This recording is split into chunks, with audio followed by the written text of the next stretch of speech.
Assalamualaikum warahmatullahi wabarakatuh. Selamat pagi adik-adik semuanya, siswa-siswi dari berbagai sekolah di wilayah Sulawesi Selatan dan juga Indonesia. Bagaimana kabarnya pada pagi hari ini? Saya harap semuanya berada dalam kondisi yang sehat ya.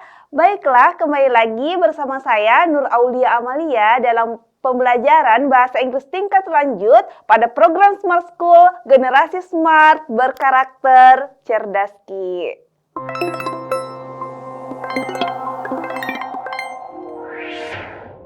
Baiklah adik-adik sekalian, jadi hari ini kita kembali lagi ya mempelajari materi TKA Bahasa Inggris dan kali ini kita akan belajar tentang subtes Bahasa Inggris tingkat lanjut ya. Nah, di sini adik-adik seperti yang kita ketahui bahwa baik itu TKA Bahasa Inggris wajib maupun TKA Bahasa Inggris lanjutan, teksnya atau soalnya itu berbentuk bacaan ya. Nah seperti ini. Jadi kita lihat pada slide ini terdiri dari 2 paragraf. Kemudian di slide berikutnya ada 3 paragraf. Nah berarti secara keseluruhan total daripada jumlah paragraf untuk teks ini itu ada 5 paragraf adik-adik. Nah ini selalu diingatkan kepada adik-adik bahwa bagaimanapun panjangnya teks TKA Bahasa Inggris itu, hal yang pertama yang harus kita cek atau yang harus kita perhatikan adalah apa soal atau pertanyaan yang ditanyakan. Kenapa? Karena tidak semua yang berada atau tertulis di dalam teks ini itu ditanyakan pada soalnya ya. Maka dari itu pentingnya kita untuk perhatikan dulu apa yang menjadi pertanyaannya. Nah sekarang coba kita perhatikan pertanyaan yang pertama ya. Nah, di pertanyaan yang pertama ini adik-adik, silahkan kita lihat ya. Di sini ada kata which. Nah, kita perhatikan dulu. Oke. Nah, dimulai dari kata which. Which ini berarti apa? Nah, yang manakah ya? Jadi di sini adalah yang manakah. Oke. Kalau misalnya bergabung satu kata ini, which of the following, berarti di sini kita artikan apa? Yang manakah berikut ini? Oke, jadi jika adik-adik melihat ada kata yang tertulis which of the following, berarti maksudnya adalah yang manakah berikut ini. Is not, oh yang tidak, ini sengaja ditulis dengan huruf kapital ya. Nah jadi berarti yang tidak nih adik-adik. Yang tidak mentioned. Nah mentioned ini artinya disebutkan. Oh berarti kalau diketahui bahwa yang tidak disebutkan as a negative effect of homework. Sebagai efek negatif daripada pekerjaan rumah. Nah sekarang coba kita perhatikan baik-baik adik-adik. Kita lihat ya pertanyaannya ya. Yang mana ke berikut ini berarti opsi A, B, C, D atau opsi E. Nah gitu. Yang tidak disebutkan sebagai efek negatif daripada pekerjaan rumah ini. Oke, berarti yang manakah di antara A, B, C, D, E ini yang merupakan atau yang tidak disebutkan di dalam teksnya. Nah, jika mendapat pertanyaan seperti ini, kita harus menentukan dulu apa yang menjadi kata kunci pada soalnya. Nah, di sini kata kuncinya itu adik-adik adalah negative effect of homework. Oke, jadi dampak negatif dari pekerjaan rumah. Nah, oke, berarti ini adalah kata kuncinya. Jadi kita cari dulu di paragraf keberapakah yang membahas tentang dampak negatif dari pekerjaan rumah ya. Nah sekarang coba kita perhatikan baik-baik adik-adik. Kita perhatikan dulu.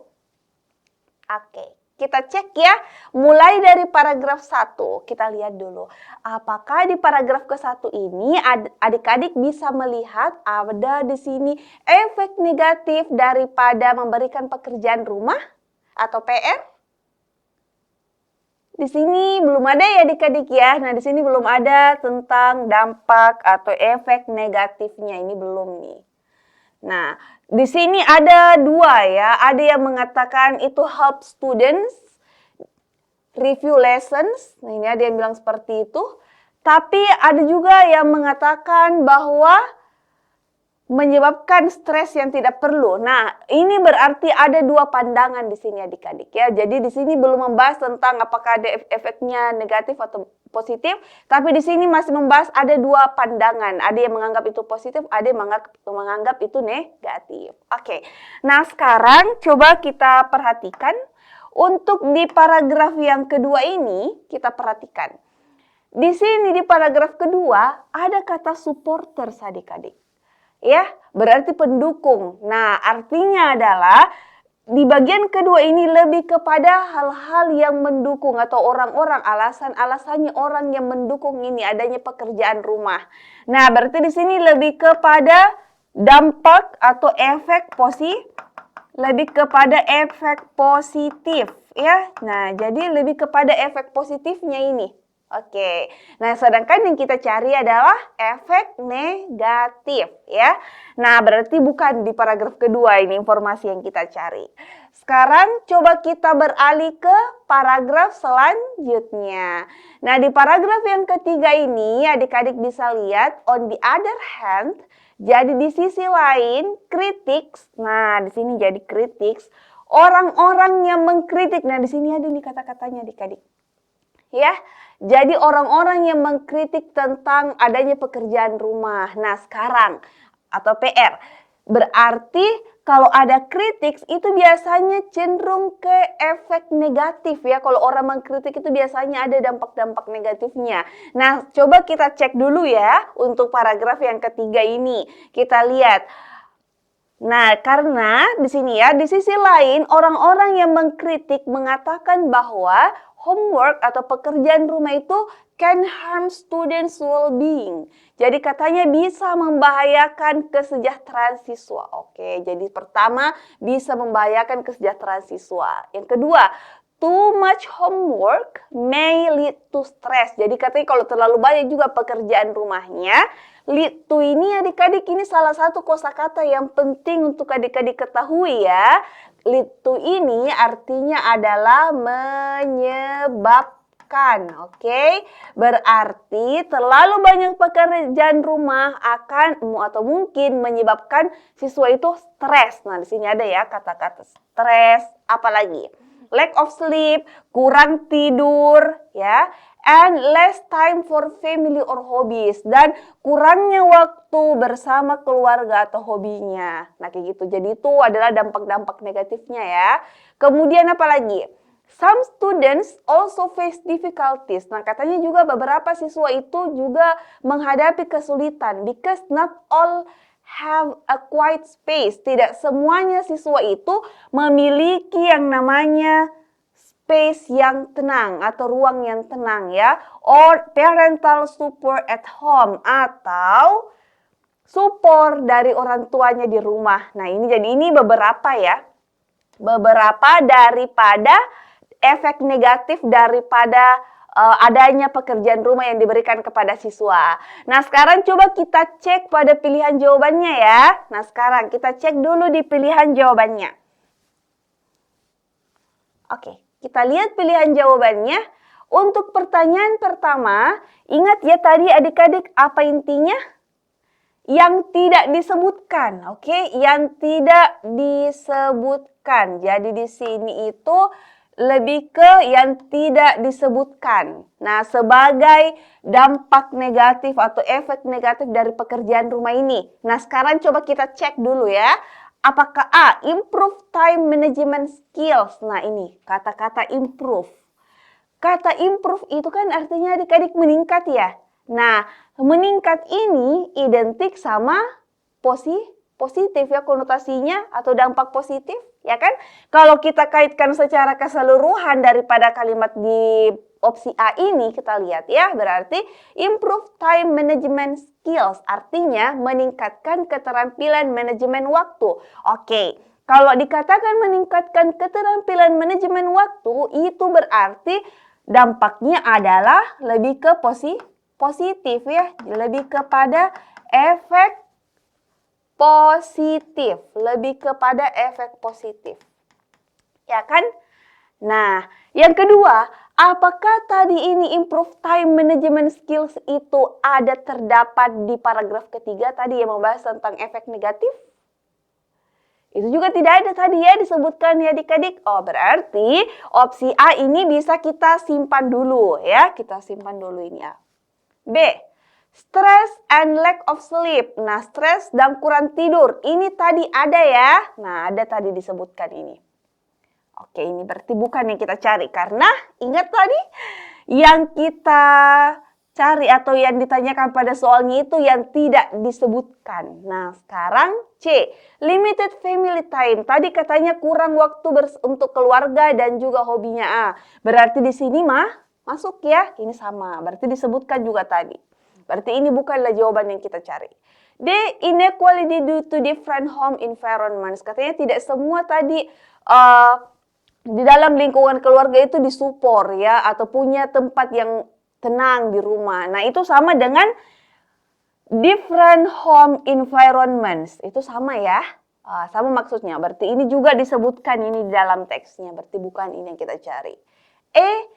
Reduce opportunity for hobbies. Nah, ini salah satu kosakata yang penting untuk kita ketahui. Jadi adik-adik, selain kita butuh teknik menjawab soal, kita juga butuh banyak penguasaan kosakata di dalam menjawab TKA Bahasa Inggris ya. Jadi reduce ini artinya adalah, jadi silakan ya adik-adik ya dicatat dan kalau perlu dihafalkan itu kosakata-kosakata yang menurutnya adik-adik baru melihat. Nah, atau baru menemukan, oh iya reduce artinya mengurangi ya, seperti itu ya.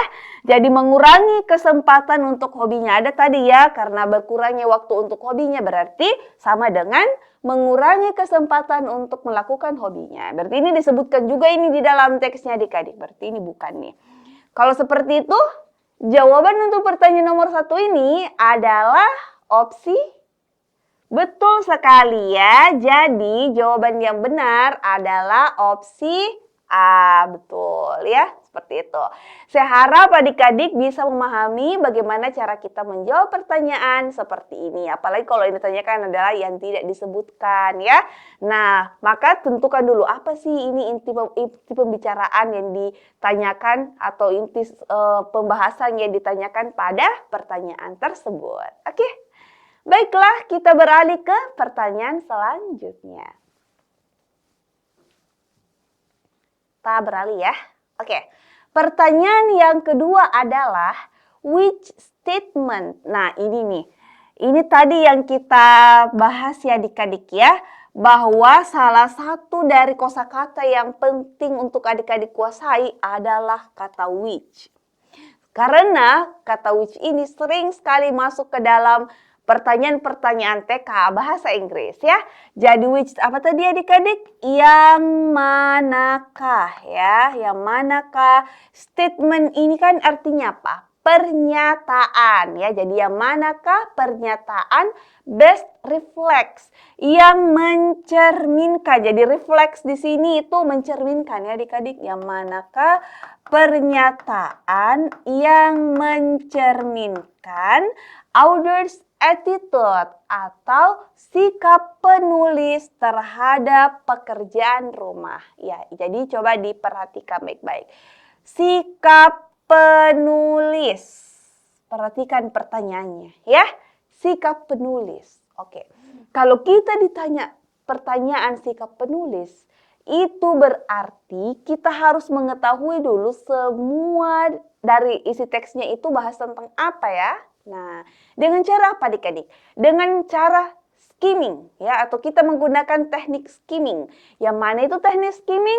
Dengan membaca kalimat pertama dan terakhir daripada setiap paragrafnya ya. Jadi kita harus tahu dulu, ini paragraf ke-1 bahas tentang apa, paragraf kedua bahas tentang apa. Begitu juga dengan paragraf seterusnya ya.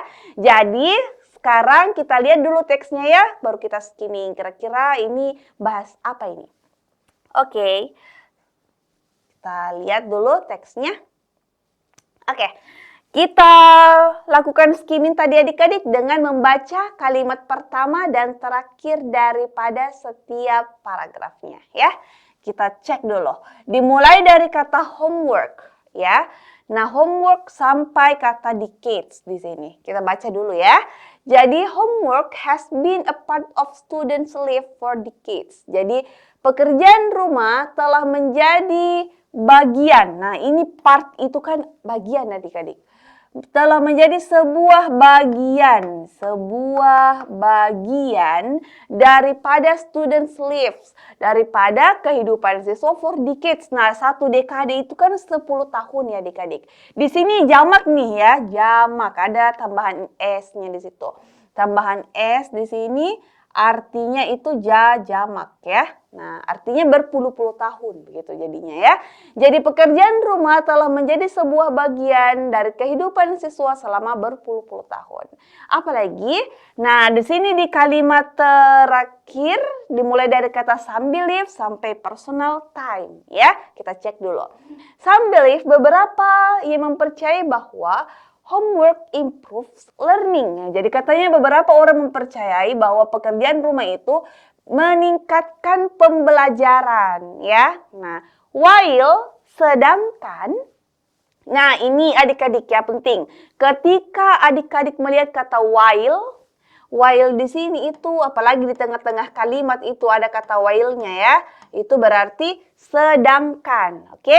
Sedangkan sedangkan orang lain berpikir it causes unnecessary stress. Itu menyebabkan stres yang tidak perlu, unnecessary ya, jadi menyebabkan stres yang tidak perlu katanya.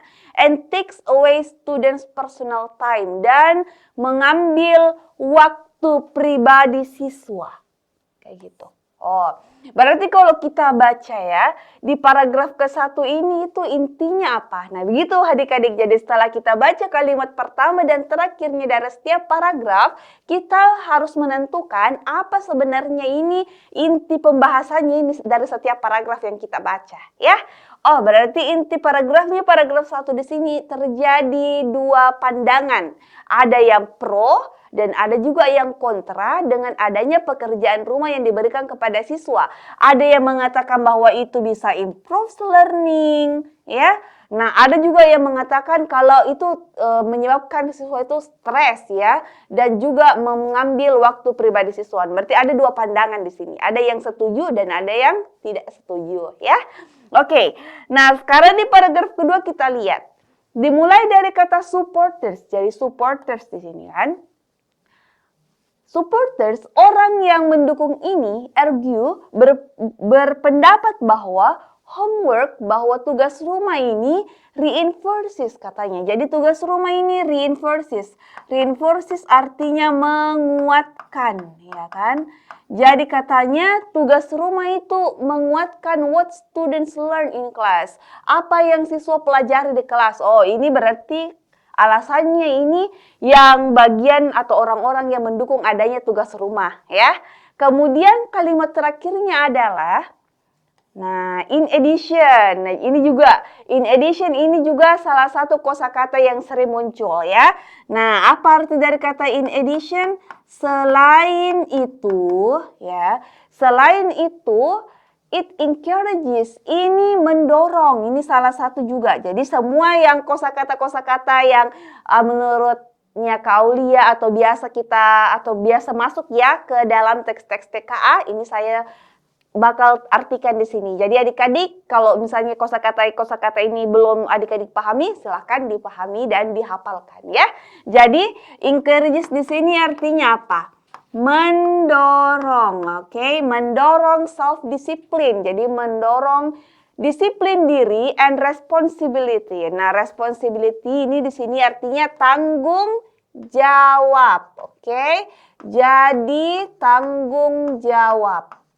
Nah, mendorong disiplin diri dan tanggung jawab, kualitas that are important for success in the future. Yang penting untuk kesuksesan di masa yang akan datang. Kalau seperti ini berarti paragraf kedua di sini bahas apa, Kak? Oke, bahas apa kira-kira adik-adik? Betul sekali ya.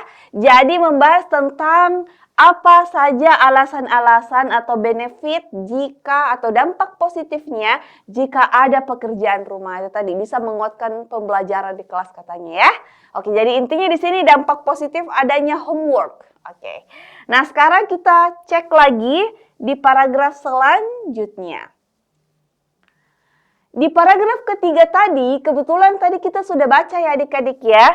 Paragraf ketiga itu lebih kepada efek negatif daripada homework. Nah, jadi ini itu lebih ke efek negatif dari homework. Nah, katanya tadi bisa menyebabkan stres, kurang waktu tidurnya, apalagi kurang waktu bersama keluarga, dan lain-lain sebagainya ya. Nah, jadi intinya efek negatif. Kemudian di paragraf keempat adalah, kita baca kalimat awalnya.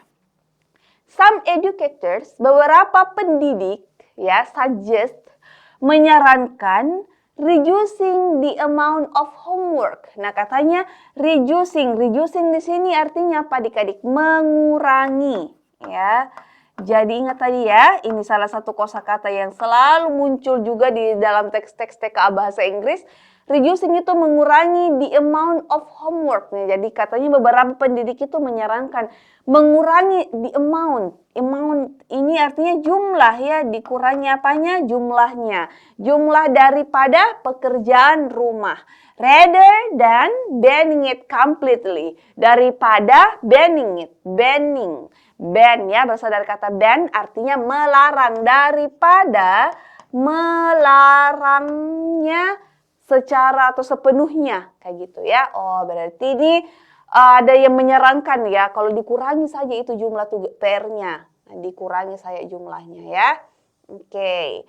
Nah, kalimat terakhir, this approach, pendekatan ini kan, approach itu pendekatan ini balances, menyeimbangkan academic goals, tujuan akademik with students need for rest and recreation, dengan kebutuhan siswa untuk istirahat dan juga rekreasi. Nah, berarti di sini lebih ke apa adik-adik? Saran ya, lebih ke saran bahwa dikurangi saja itu jumlah pekerjaan rumahnya ya. Nah, di paragraf kelima atau yang terakhir kita lihat, in short, singkatnya, whether. Nah, whether ini salah satu kosakata yang biasa juga muncul ya. Apakah homework should be banned? Apakah pekerjaan rumah ini seharusnya dilarang? Remains a complex issue. Ini katanya masih menyisakan sebuah isu yang kompleks ya. Apakah dilarang atau tidak, itu masih menjadi isu katanya. Kemudian kalimat terakhirnya adalah, kita lihat, the best solution, berarti solusi di sini kan adik-adik ya. Solusi yang terbaik is to design homework, adalah mendesain pekerjaan rumah that is purposeful, yang bertujuan gitu ya, yang bertujuan, yang punya tujuan. Oke. Fair, yang adil ya. And promotes both learning and well-being. Jadi yang mempromosikan atau yang berguna bagi baik untuk pembelajaran maupun juga untuk kesejahteraan daripada siswa itu sendiri. Berarti kalau di sini kita ambilnya lebih ke apa ini? Lebih ke solusi ya. Jadi solusinya itu kasih tugas yang punya tujuan yang adil dan juga bagus untuk pembelajarannya dan juga untuk kesejahteraan siswa itu sendiri.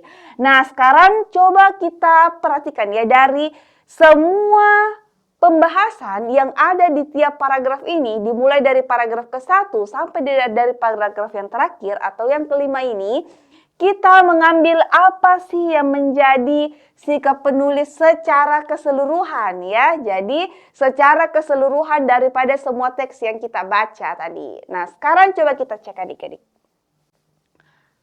Kita lihat ya. Oke. Nah, karena kita ditanya apa tadi? Sikap penulis ya. Oke, nah sekarang kita lihat balance and objective. Nah, jadi seimbang. Jadi katanya di sini sikapnya itu seimbang dan objektif. Nah, bagaimana ini adik-adik untuk opsi A? Apakah bisa seimbang? Nah, pertama dulu seimbang ya. Seimbang di sini dalam artian bahwa ini membahas tentang, katanya ada yang pro dan ada yang kontra. Dia juga menjelaskan ini bagi yang pro ini atau yang mendukung alasannya seperti ini. Kalau yang kontra atau yang tidak mendukung alasannya seperti ini. Nah, kemudian ada sarannya, kemudian ada solusinya. Ini berarti lebih ke balance. Ya adik-adik ya.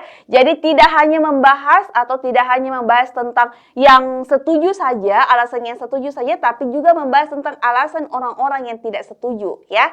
Nah berarti ini bisa nih adik-adik. Kita bisa ya. Objektif ya, ini bisa nih. Oke. Nah, be strongly negative and critical. Jadi di sini katanya sangat negatif dan critical. Oke, kalau misalnya kita lihat opsi B, sangat negatif dan kritikal. Berarti kalau seperti ini, yang dimaksud adalah di dalam teksnya itu hanya membahas efek negatifnya saja pemberian pekerjaan rumah bagi siswa. Sedangkan tadi di teks itu ada juga membahas tentang dampak apa sih alasannya orang-orang yang mendukung adanya pekerjaan rumah ya. Bahkan ada solusinya, ada sarannya gitu ya. Nah jadi kalau kita jawabnya B berarti hanya membahas dampak-dampak negatif. Nah ini kurang tepat adik-adik, oke? Nah sekarang coba kita perhatikan pada bagian C. Nah pada bagian C optimistic and enthusiastic. Kalau dikatakan bahwa ini adalah optimistic dan enthusiastic berarti bahwa optimis. Nah optimis. Kita mulai dulu dari kata optimis ya. Jadi optimis ini lebih ke perasaan bahwa yakin begitu. Nah, ini lebih ke kesannya positif ya kan adik-adik ya. Jadi optimis itu lebih kesannya positif. Nah, lebih kesannya seperti itu. And enthusiastic. Enthusiastic ini itu kan artinya apa? Ini kalau belum ada yang, misalnya ada yang belum tahu ya. Apa arti dari kata enthusiastic itu artinya antusias. Nah, optimistik dan enthusiastic dan juga antusias itu ini berarti lebih kesannya positif juga. Jadi kita bandingkan dua dulu ya. Nah, di sini kan seimbang. Ini lebih ke seimbang ya. Oke. Kalau di sini tadi lebih ke negatif. Oke. Kalau yang ini tadi optimistik dan antusias berarti ini kesannya lebih ke positif ya. Nah, antusias. Sedangkan ingat tadi adik-adik bahwa selain dampak positifnya, di sini juga ada dampak negatif ya kan? Jadi dampak negatifnya. Nah, dampak negatif ya kan? Oke. Berarti bukanlah merupakan satu-satunya ini. Berarti ini opsi C bukan jawaban yang tepat karena ada juga dampak negatif yang dibahas, bukan hanya dampak positif. Sedangkan D, neutral without any clear opinion. Netral, oke. Netral tanpa. Yang bisa mengecoh orang ini sebenarnya bagian D, ya kan? Di sini netral. Dan kalau kita melihat dari kata ini iya Kak, katanya netral nih. Netral tadi ya. Tapi perhatikan adik-adik sambungan katanya ya. Neutral without any clear opinion. Jadi katanya netral without ini kalau misalnya ada yang belum tahu apa artinya without, artinya tanpa. Jadi netral tanpa any clear opinion. Tanpa opini yang jelas. Jadi netral tanpa opini yang jelas. Sedangkan tadi ini si penulis ini jelas ya, jadi dia itu netral tapi lebih kepada ini loh dampak-dampak positifnya, ini dampak negatifnya, ini adalah sarannya, ini adalah solusinya. Jadi lebih kepada ada. Bahkan dia mengatakan dia memberikan saran, bahkan ada juga diberikan di kalimat atau di paragraf terakhir itu membahas tentang solusinya daripada kedua hal tadi. Ada yang pro dan ada yang kontra, maka diberikanlah solusi ya. Nah ini berarti kalau dikatakan netral without any clear opinion ini kurang tepat ya adik-adik ya. Kalau dikatakan seperti itu, karena di sini tadi jelas penulisnya itu netral tapi memberikan solusi dan juga pendapat. Kenapa itu ada yang mengatakan yang setuju, ada yang tidak, itu karena apa, terus solusinya apa, sarannya bagaimana, seperti itu ya. Jadi kalau opsi D ya meskipun ada netral di sini, netral itu kurang tepat ya. Kemudian pessimistic and doubtful. Ini penting untuk kita ketahui adik-adik bahwa ini kan pessimistic lawannya apa? Di sini lawan dari kepada kata optimis, ya kan? Kalau optimis tadi itu konotasinya positif, sedangkan kalau pesimistik itu konotasinya negatif, ya kan adik-adik? Jadi ini negatif nih. Ditambah lagi dengan ada kata doubtful. Doubtful di sini artinya apa adik-adik? Ragu. Nah ini nih salah satu kosakata yang penting untuk adik-adik ketahui ya, selain daripada kosakata-kosakata yang tadi. Nah di dalam pertanyaan apalagi sih ke penulis, kata doubtful ini selalu masuk dan sering masuk ya ke pilihan-pilihan jawaban. Makanya adik-adik penting untuk mengetahui apa makna dari kata doubtful atau ragu. Nah jadi pessimistic and doubtful ini kedua-duanya ini adalah berarti kesannya apa adik-adik? Negatif dua-duanya ya. Nah ini kesannya adalah negatif. Sedangkan dia balik lagi ya, ada juga tadi pembahasan yang positifnya. Jadi ini kurang tepat. Kalau seperti itu jawaban yang tepat adalah opsi A. Seperti itu ya adik-adik ya. Nah, baiklah adik-adik sekalian, itulah tadi beberapa soal yang kita latihankan untuk berkaitan dengan TKA Bahasa Inggris tingkat lanjut. Saya harap adik-adik bisa memahami apa yang kita pelajari, terutama berkaitan dengan penguasaan kosakata dan juga teknik menjawab soalnya. Oke, saya kira cukup sekian untuk pertemuan kita hari ini. Terima kasih atas perhatiannya. Assalamualaikum warahmatullahi wabarakatuh and see you!